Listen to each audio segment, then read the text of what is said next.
Hello everyone, আজ ছিল মহাষষ্ঠী। আজকে মোটামুটি আমার প্ল্যান ছিল কাছাকাছি ঠাকুরগুলো দেখবো, তারপরে যাবো ডিনার করতে পাই। কারণ দুদিন ধরে রাত জেগে এত ঠাকুর দেখেছি আর এত হেঁটেছি, শরীরটা সেরকম আর দিচ্ছিল না। আর আজকে এসলাম সেই ভাইরাল প্যান্ডেলটা দেখতে। আমি যখন গেছিলাম তখন মোটামুটি পুরো ফাঁকাই ছিল। আজকে বাড়ির থেকে প্রায় তাড়াতাড়ি বেরিয়ে গেছিলাম, কারণ ভেবেছি সন্ধ্যাবেলা ঠাকুরগুলো দেখে নেব। কারণ রাতের দিকে যা ভিড় হয়, সত্যি কথা বলতে এই প্যান্ডেলটা না আমার দারুণ লেগেছিল। মোটামুটি সব মডেলগুলো দেখে বোঝা যাচ্ছিল ফলস, কিন্তু এই ঠাকুমাটাকে দেখে আমি তো রীতিমতন অবাক। আমি তো ভেবেছিলাম সত্যি সত্যি হয়তো বসে আছে, তারপর দেখলাম না, এটা ফলস। আর ঠাকুরটা এত সুন্দর করেছিল।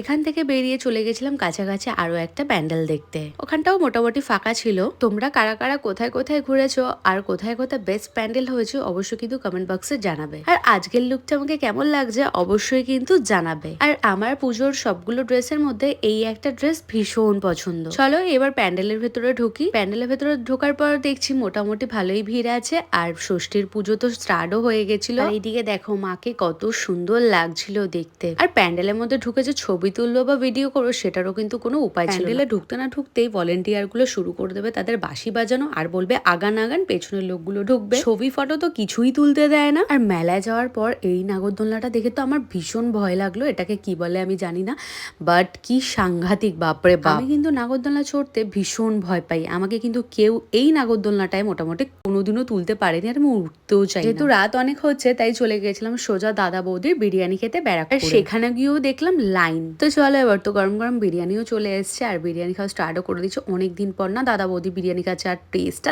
দারুণ ছিল। নেক্সট টাইম গেলে আবারও ওখানেই যাব। এরপরে কোল্ড ড্রিঙ্কস কে আবার রওনা দিয়েছিলাম বাড়ি যাবার উদ্দেশ্যে, কারণ তাড়াতাড়ি করে তো বাড়িও ফিরতে হবে। তো চলো বন্ধুরা, আজকের মতন বাই, আবার দেখা হচ্ছে তোমাদের সাথে কালকের ব্লগে। টাটা।